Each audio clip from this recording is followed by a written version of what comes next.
Good morning, everyone, and welcome to Friday morning. It's Stephen Whiteside here from theuptrend.com. Well, we're certainly loading up on the coffee this morning. Last night was a rough night for us updating the website.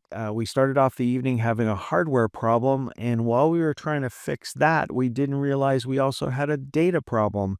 And it took us 3 tries to finally get the website updated. And I certainly want to apologize for that inconvenience, and hopefully it won't happen again anytime soon.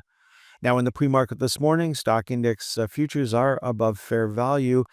Things are going to heat up after 10 a.m. when the Fed chairman speaks. Personally, I don't think he's going to be able to lower interest rates in September. The employment picture is pretty neutral at the moment, while inflation is still starting to heat up.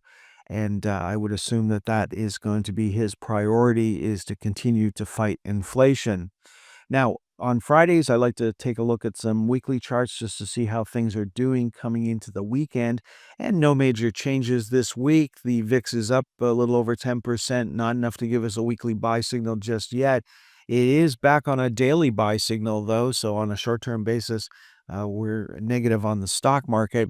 Now, looking at the bond market, almost unchanged on the week. We've got the US dollar index still trading in the channel, having an inside week. So, no change there. Looking at crude oil is up on the week, $1.54 so far. It's, we're not expecting a change in trend here, but we are seeing money come back into the energy sector this week. Then looking at the price of gold, so far for the week, it's down $1, but it's down in the pre-market. So we actually may end the week on a weekly sell signal for the price of gold. Now, the S&P 500 is down 1.23% on the week. It is the technology sector that is leading the markets lower right now, and we had some additional sell signals yesterday. We also had a bunch of buy signals, especially in the commodity area of the market. The NASDAQ 100 down 2.4% so far this week. The semiconductors, looking at the Philadelphia Semiconductor Index, down 2.6%. And then the TSX, it's up a little over 0.5% on the week, making a new all-time high. And those stocks the TSX is being helped out by the energy sector, up 1.27%. So no weekly change there. We are back on a daily buy signal as of Thursday's close. And then gold stocks continue to move higher, even though the price of gold is not helping at the moment. Now, looking at the VIX, or the Fear Index, the VIX for the S&P 500 is back on a buy signal as of Thursday's close, joining the NASDAQ VIX already on a buy signal, and the Russell 2000 VIX is back on a buy signal as of Thursday's close. Now, we did get a lot of sell signals yesterday, and as I mentioned, we did get a bunch of buy signals too. We've got a new sell signal in the Vanguard Total Market ETF and the S&P 500 ETF, both back on sell signals as of Thursday's close. Looking at the Magnificent Seven, we've got Amazon back on a sell signal as of Thursday's close, and Walmart rolled over yesterday. Now, Walmart came in to Thursday on a new buy signal from Wednesday's close. And you come in, you check the news in the morning, you check the pre-market activity, and you see that it's going to open lower. So you wave off that buy signal, and you continue to hold Walmart short at the moment. Looking at the Canadian equivalent, we've got Dollarama having an inside day yesterday, still on a buy signal.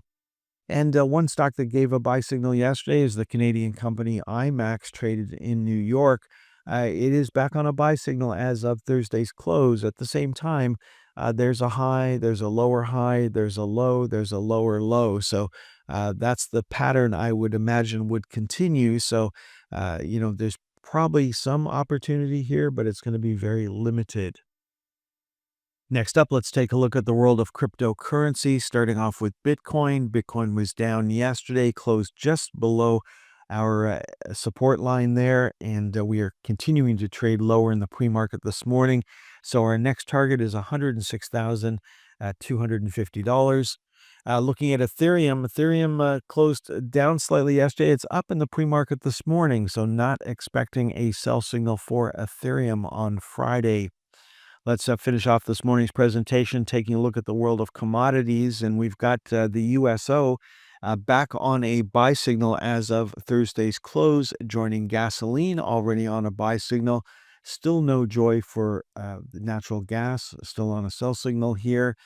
We've got the Canadian energy stocks back on a buy signal as of Thursday's close, and we've got U.S. energy stocks back on a buy signal as of Thursday's close.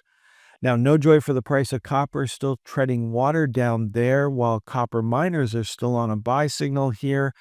You're wondering how copper miners can make a recent new high while the price of copper is in the doghouse. And if you look at this monthly chart of the price of copper, and we'll just visually come up with an average over the past few years, that's the price copper miners are probably dealing with at the moment, something around that.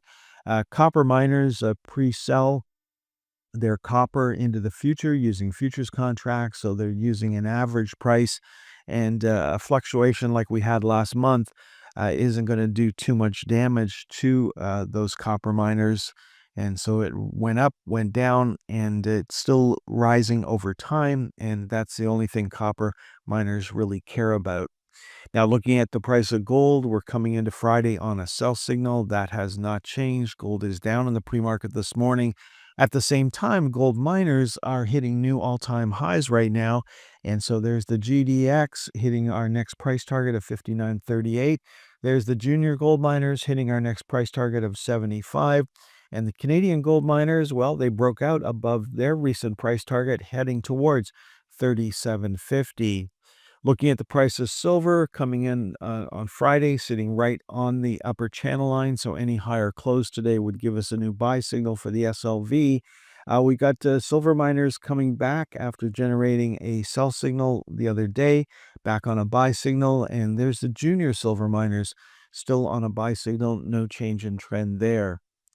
Okay, folks, that is all for this morning's presentation. Again, I apologize for last night's technical difficulties.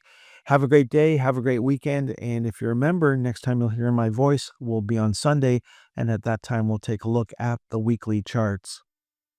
Thanks for tuning in until the very end of today's stock market timing educational video. If you found the content valuable, don't forget to express your support by hitting the like button, leave a comment, sharing with your friends, and subscribing to our channel for more insightful updates. Remember, in the world of stocks, timing is crucial, and following the trend can be your greatest ally.